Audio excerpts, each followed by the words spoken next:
The cargo no one wanted, the spaceship, Silver Dust, moved slowly through the cold space. Inside, the pilot Raylan sat alone in the dark cockpit. His ship was old. The lights flickered and the engine made strange sounds. But it was home. Raylan was a cargo runner. He didn't ask questions. He just moved things from one planet to another.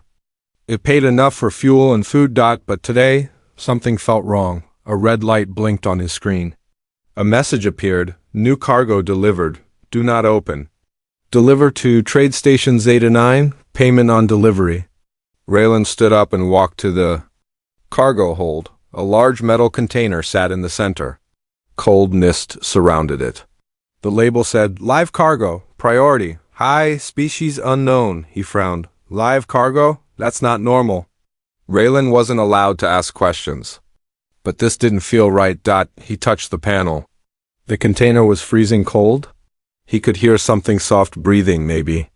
A soft thump came from inside. His hand stopped. Suddenly the container made a soft sound. A blue light blinked, and a small voice spoke from inside. A child's voice. Is it you? Raylan? He stepped back, shocked. How do you know my name? He whispered. There was silence. Raylan opened his communicator and called the company. A voice answered, robotic, cold. Deliver the cargo. Do not open it. You will be paid double. This time, he paused. What is inside? Not your concern. Stay en route. The call ended. Raylan looked at the container. Something moved inside, something small, maybe a child? He couldn't stop thinking about the voice. It had said his name. Why? He sat down and stared at the container. Hours passed. The ship floated through space, silent. Then it happened. The container door unlocked by itself. A soft hiss. Cold mist filled the room. Raylan stood up slowly, hand on his blaster. The door opened fully. Inside, an alien woman sat on the floor, her arms wrapped around a small alien child. Their skin was pale silver, glowing faintly. They looked weak, tired, scared. The child looked at Raylan and smiled. You're the one from the dream, he said. Raylan's heart beat faster. Dream? The alien woman looked up. Her eyes were large, deep blue, filled with sorrow. We are not cargo, she said. We are the last of our kind. Raylan didn't speak. He didn't know what to say. Why were you sent to me? He asked. The woman looked at the child, then back at him. Because you still have a heart. Raylan sat down. He looked at the child. The boy didn't look dangerous. He looked like any scared child, shivering and hungry. The child reached out. His hand. Raylan didn't move. Slowly, the child touched his arm. A strange, warm feeling spread through Raylan's body. His fear faded. For a second he felt peace. What are you? He asked. The woman answered softly. We are from the planet Evan-Ra. It no longer exists. Hunters destroyed it. They wanted our gifts. What gifts? Raylan asked. The child looked at him. We can feel people's hearts. We can see small pieces of the future, but we are not fighters. Raylan now understood. Someone had captured them. They wanted to sell them. He felt sick. Why did they send you to me? He asked again. The woman whispered, Because you are not like the others. Suddenly, the ship alarm beeped. Raylan ran to the cockpit. A message had arrived. Bounty alert, alien widow and child, high value, reward, 500,000 credits. Do not let them escape. Report location immediately. Raylan's eyes widened. He looked back at the open cargo hold. The mother and child stood there, silent. He now had a choice. Sell them and become rich, or protect them and become a target. He sat in silence. The child walked forward and held his hand. Please don't give us away, he said softly. Raylan looked at the stars through the window. He didn't know what was coming next, but one thing was clear. This was not just another cargo job. The price of freedom. The warning lights blinked red. Raylan's ship wasn't flying anymore. It was running. Running from trackers, satellites, and people who would kill to catch the cargo. He now protected. And for the first time in years, he wasn't flying alone. The alien widow sat quietly in the corner of the ship's medical bay. Her silver skin shimmered under the soft light. The child slept beside her, small arms wrapped around her waist. Raylan stood in the hallway. watching them through the glass.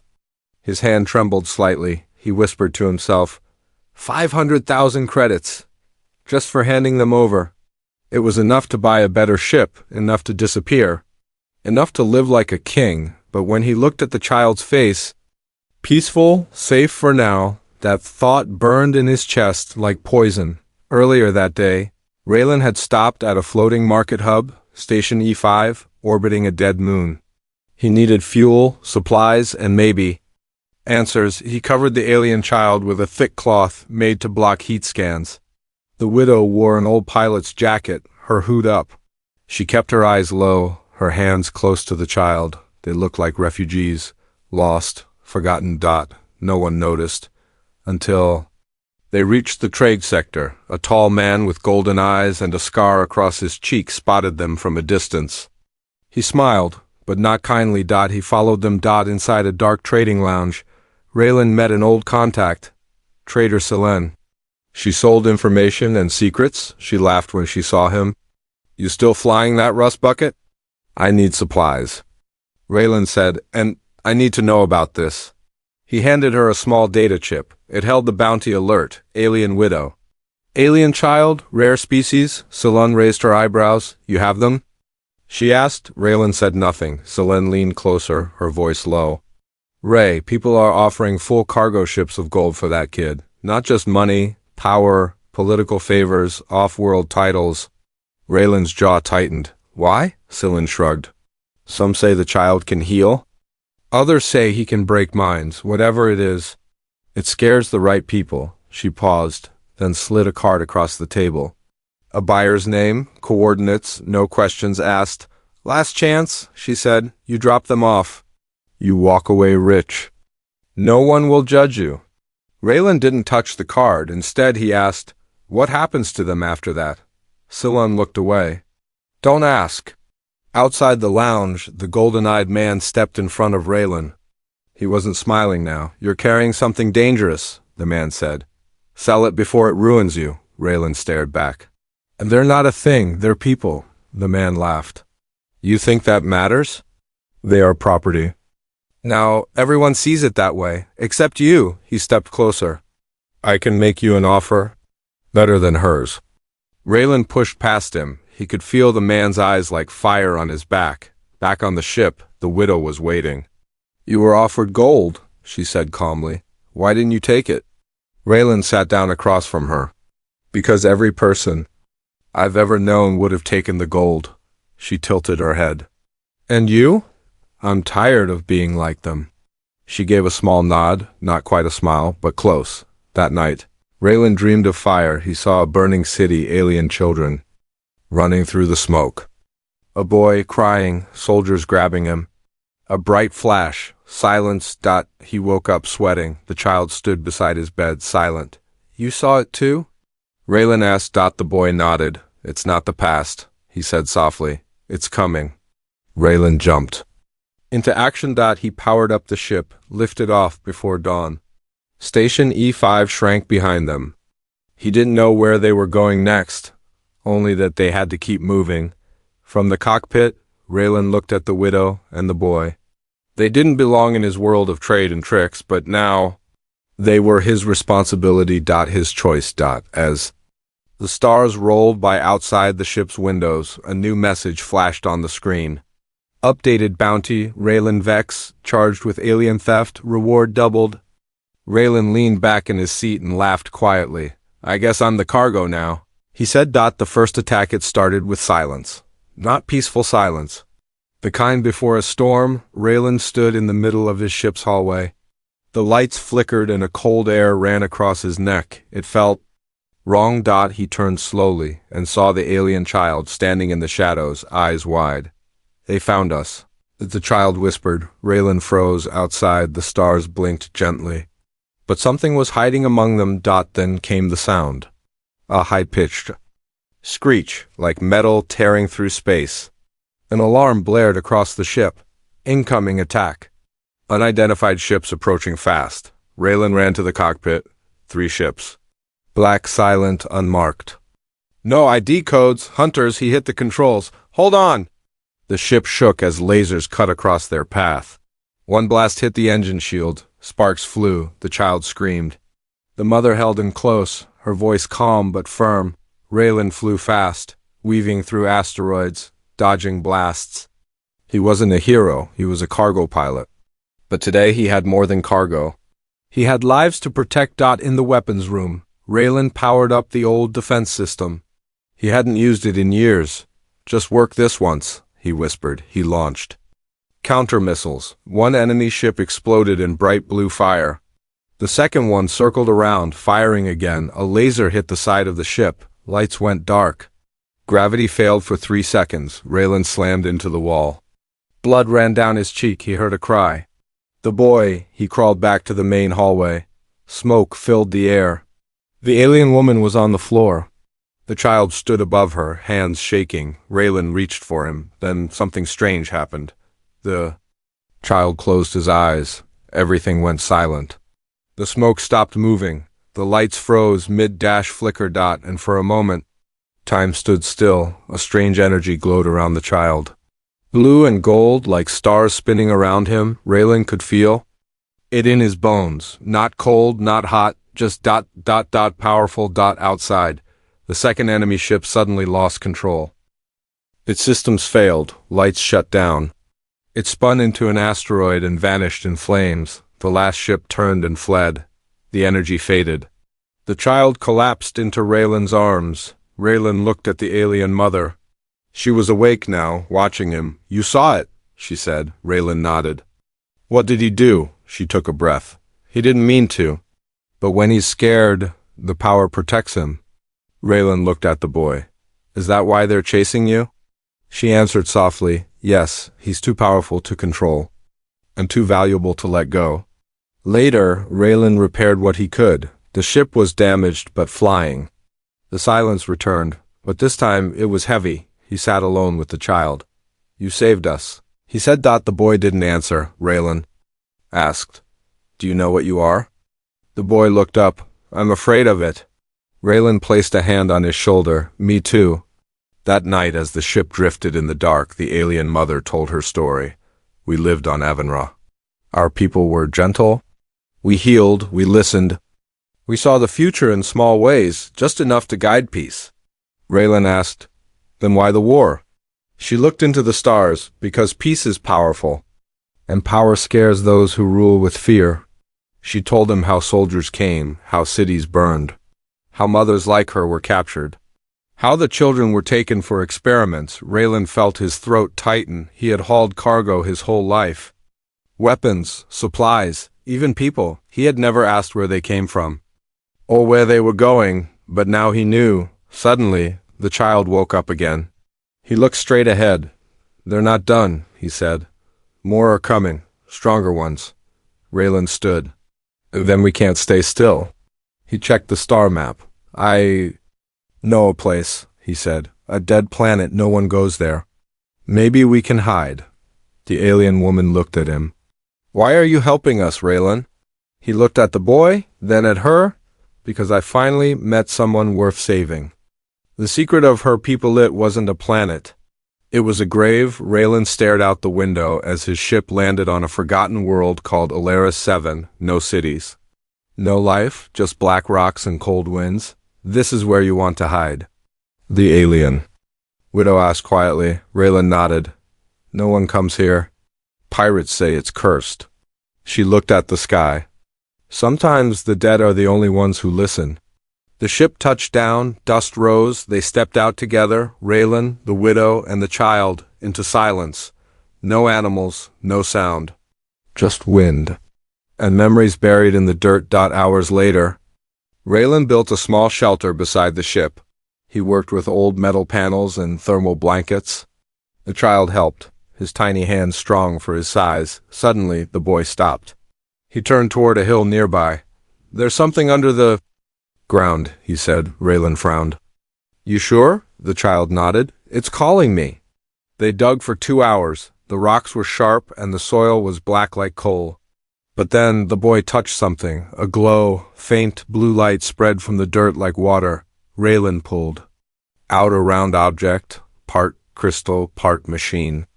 It hummed in his hand. The alien widow gasped. That's not from this planet. Raylan asked, You recognize it? She knelt down beside him. This is old Evan tech. From before the wars. She pressed her hand to the crystal. It lit up brighter. A soft voice echoed in the air, a recording. In her language, the widow's eyes filled with tears. Raylan waited, she translated. To those who survive, we were healers, not warriors. We hid pieces of our history in forgotten places. If you find this, you carry what is left of us.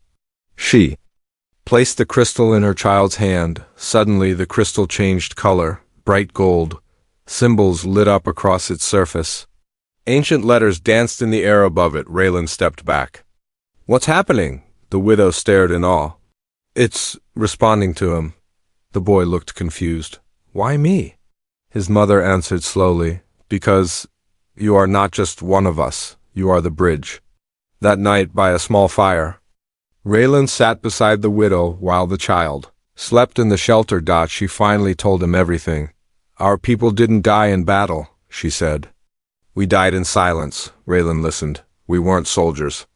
We were dreamers, artists, readers of light and thought.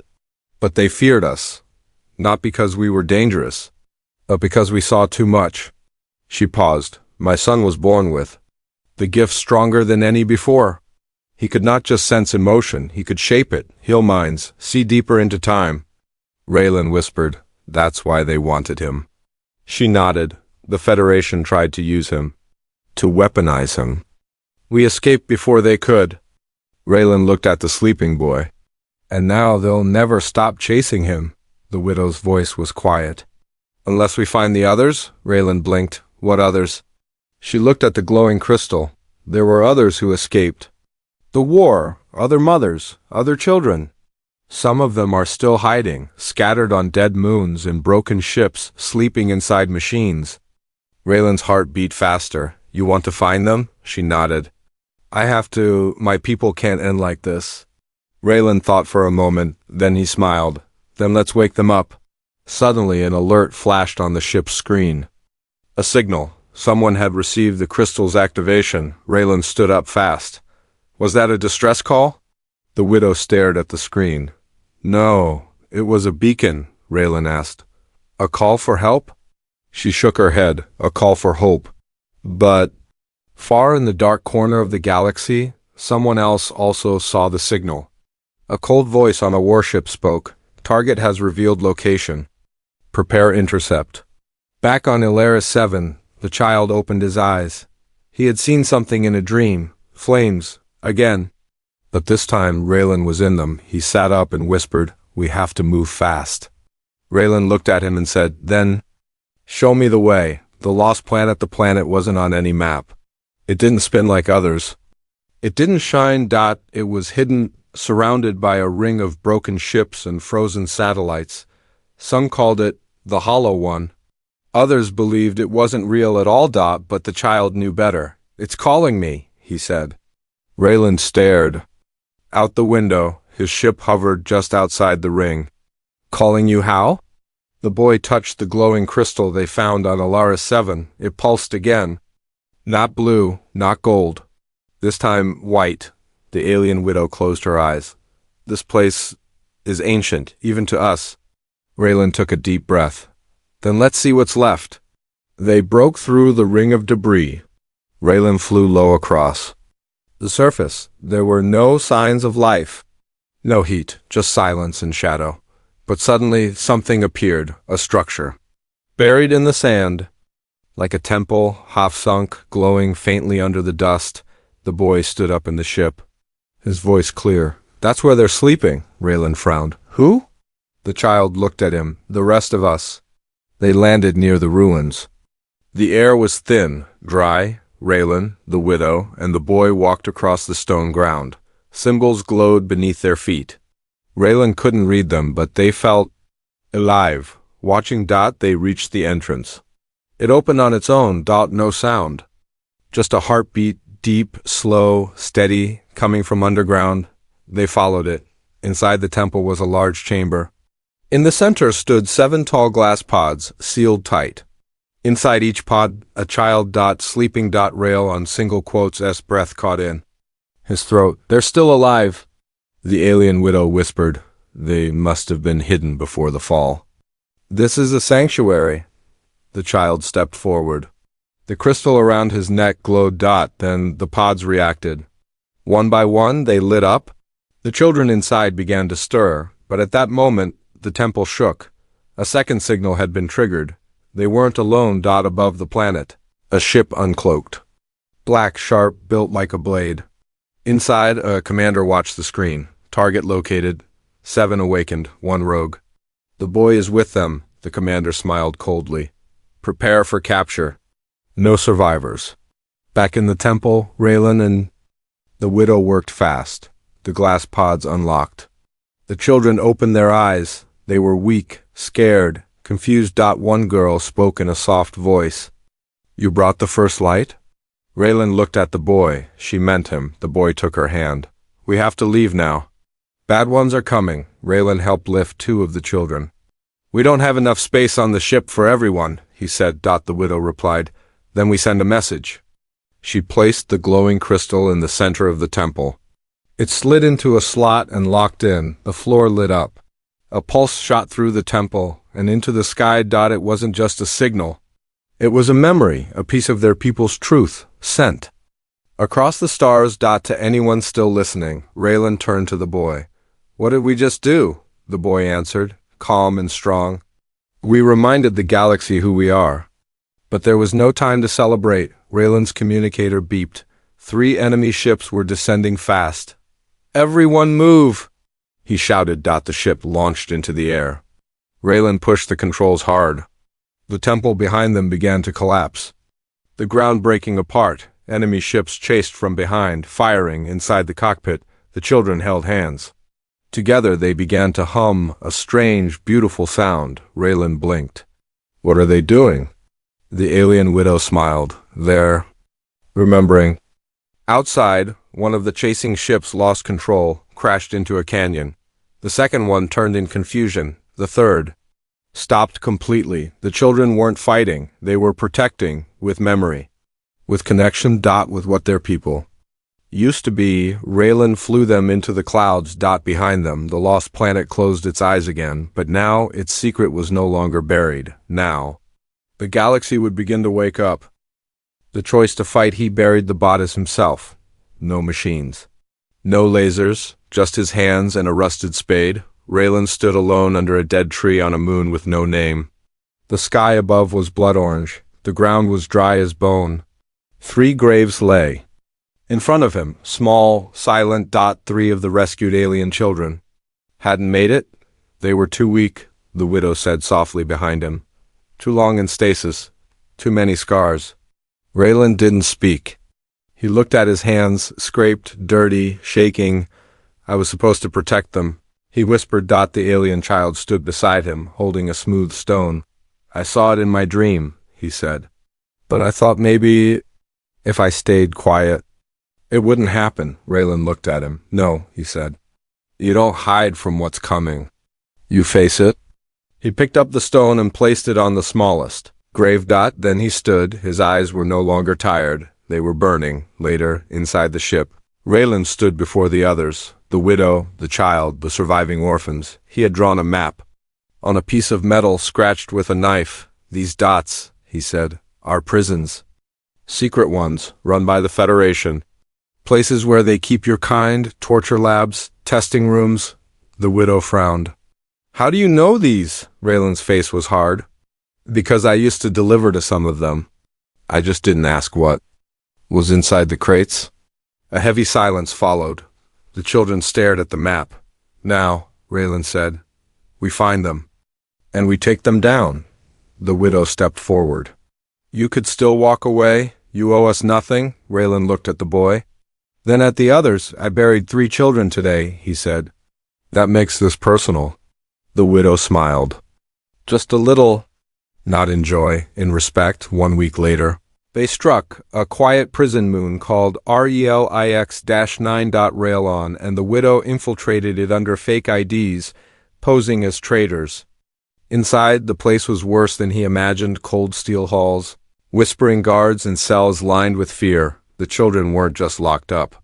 They were sedated, barely alive, machines pulling energy from their minds.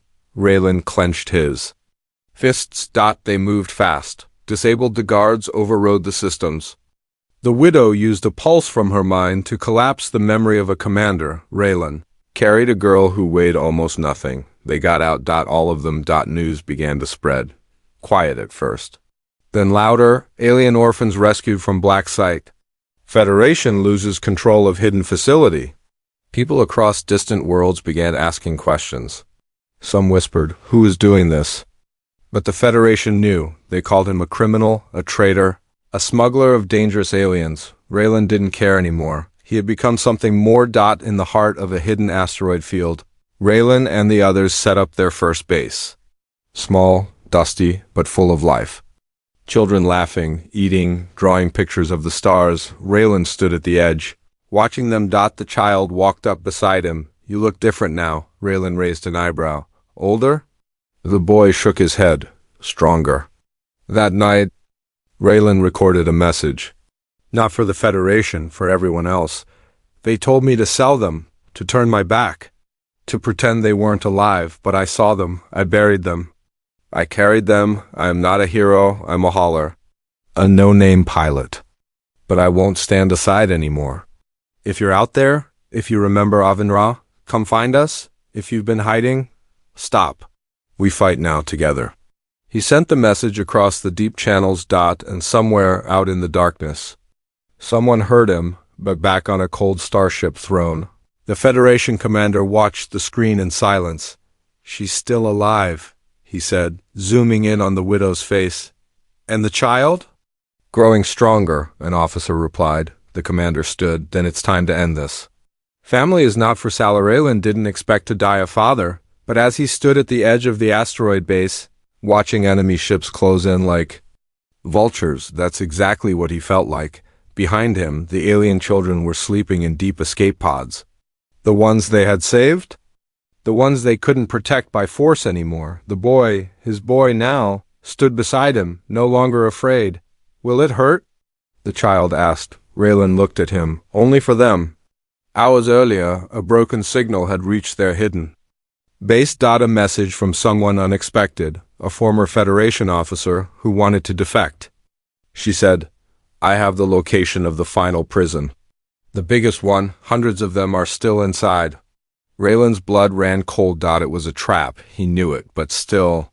He said yes. They arrived at the planet known only as Red Halo. A fortress. In space, rings of weapons, black towers, and a sky that shimmered like oil. Raylan took the child and the widow with him. The others waited on a backup ship, ready to run if things went bad. Inside the fortress, they were met with silence. Too clean, too quiet. And then the door slammed shut. The commander appeared, tall, silver armor, eyes like steel. "You could have been rich," he told Raylan. "I could have been a lot of things." Raylan replied. The commander looked at the child. "This one belongs to the Federation." Raylan stepped in front of him. "Not anymore." What happened next? Felt like lightning. Guards attacked. Raylan fought like a man with nothing left to lose. The widow used her mind. Twisting sound, blinding light. The child, glowing now, brighter than ever, reached deep into the minds of the attackers. And, made them remember their crimes, their cruelty, their shame. Many dropped their weapons. Some fell to their knees, but the commander didn't fall. He activated a pulse bomb, aimed at the child. Raylan jumped in front of him, a blinding flash. When Raylan woke up, everything was smoke and sparks. The base was collapsing. The widow was screaming. The child knelt beside him. "You can't go yet," the boy whispered. Raylan tried to speak, but only a cough came out. "You're going to be okay," the boy said again. Then he placed both hands on Raylan's chest. A wave of light burst from his body, warm, golden. Healing. Raylan's pain disappeared. He opened his eyes. The child smiled. "You said we're family," he whispered. "So I gave you what family gives." They escaped the fortress together. The Federation base crumbled behind them, swallowed by its own weapons. Raylan flew the ship with one hand. The boy curled up beside him, the widow watching stars pass in. Silence. Weeks passed. The war didn't end, but something else began. A movement. Other survivors appeared. Old rebels joined them. Even some humans crossed lines to help. The galaxy didn't change overnight, but now it had a reason to. On a green moon, years later, Raylan built a home. No steel walls. No alarms. Just peace. Children ran through the fields, alien, human, mixed, and laughed in the sunlight. The widow tended a garden, and Raylan? He sat on a hill, the child now taller, older, stronger beside him. Do you still dream? Raylan asked. The boy nodded. Sometimes I see the past, he said. Sometimes the future. Raylan looked at the stars. What do you see tonight? The boy smiled. I see us still together. Raylan leaned back on the grass. He whispered, They told me to sell you. But they didn't know. I was the one being saved.